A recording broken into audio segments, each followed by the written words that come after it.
పక్ష నేతగా చంద్రబాబును ఎన్నుకోవటం జరిగిందని రేపు సీఎంగా ప్రమాణ స్వీకారం చేస్తారని గురజాల ఎమ్మెల్యే ఎరపతినేని శ్రీనివాస్ అన్నారు. వైసీపీ 5 ఏళ్ల అరాచక పరిపాలనను అంతమొందించేందుకు ప్రజలు చారిత్రాత్మక తీర్పునిచ్చారని తెలిపారు.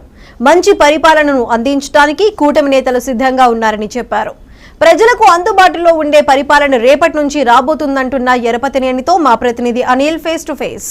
ఆంధ్రప్రదేశ్లో కూటమి అఖండ మెజార్టీ సాధించిన తర్వాత ఈరోజు కూటమి శాసనపక్ష నేత సీఎం చంద్రబాబుగా ఎన్నుకోవడం జరిగింది. ఈ కార్యక్రమానికి గురజాల ఎమ్మెల్యే గారు ఎరపతినేని శ్రీనివాసరావు గారు హాజరయ్యారు. సార్, అసలు ఈ శాసనపక్ష నేత ఎన్నుకునే క్రమంలో అసలు మీకు లోపల ఏం జరిగింది సార్? ఎలా ఎన్డీఏ కూటమి ఈరోజు శాసనసభాపక్షం సమావేశం జరిగింది. అందరం కూడా చంద్రబాబు నాయుడు గారిని శాసనసభాపక్ష నేతగా ఎన్నుకున్నాం. ముఖ్యమంత్రి అభ్యర్థిగా ఏకగ్రీవంగా రేపు ఉదయం 11:30కి ఆయన ఆంధ్రప్రదేశ్ రాష్ట్ర ముఖ్యమంత్రిగా ప్రమాణ స్వీకారం చేయనున్నారు. 5 సంవత్సరాల వైసీపీ అరాచక పరిపాలన, జగన్మోహన్ రెడ్డి దుష్ట పరిపాలనకి ప్రజలు అంతమొందించే తీర్పు, ఒక చారిత్రాత్మక తీర్పు ఇచ్చారని చెప్పాం. ఒక గురుతరమైన బాధ్యత మా భుజాలపై ఉంచారు. ఆ వైసీపీ ప్రభుత్వంలో జరిగిన అరాచకాలు, దుర్మార్గాలు ఈ ప్రభుత్వంలో జరగకుండా ఒక ప్రజారంజకమైన పరిపాలన ఇవ్వాలని కూడా 3 పార్టీల నేతలు కూడా నిర్ణయించారు.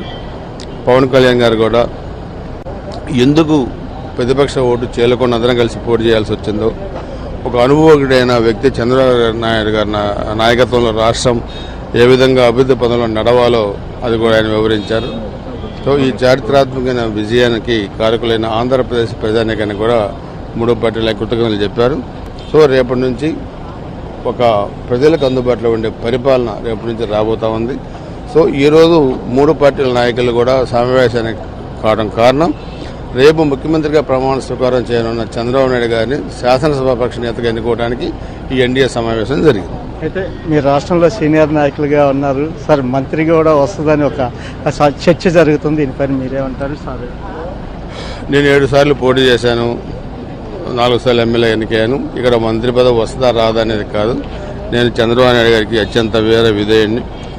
సైనికుల్లాగా పనిచేశాను. పల్నాడులో ఎన్నో ఆటుపోటును ఎదుర్కొన్నాను. ఫ్యాక్షన్ రాజకీయాలను ఫేస్ చేశాను. సో అది అధినేత ఇష్టం. అధినేత ఏ నిర్ణయం తీసుకున్నా నేను శిరసావహిస్తాను. అయితే అసలు ఈ సమావేశంలో ప్రధానంగా ఏం చర్చ జరిగింది అంటే, గత ప్రభుత్వం మీద కొన్ని వ్యాఖ్యలు చేసినట్టు తెలుస్తుంది బాబు గారు. అసలు అంటే ఎన్ని అప్పులు తెచ్చారు, ఎవరి దగ్గర అప్పులు తెచ్చారు, ఎక్కడ తాగుడు పెట్టారు, ఇంకా పూర్తి సమాచారం రావాలి. ప్రమాణ స్వీకారం చేసిన తర్వాత ఏమైనా రివ్యూలో తేలుతాయి.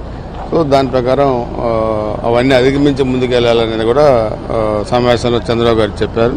అదే ప్రమాణ స్వీకారం అయిన తర్వాత ఆయన ముఖ్యమంత్రిగా బాధ్యతలు స్వీకరించిన తర్వాత ఇవన్నీ జరుగుతాయి.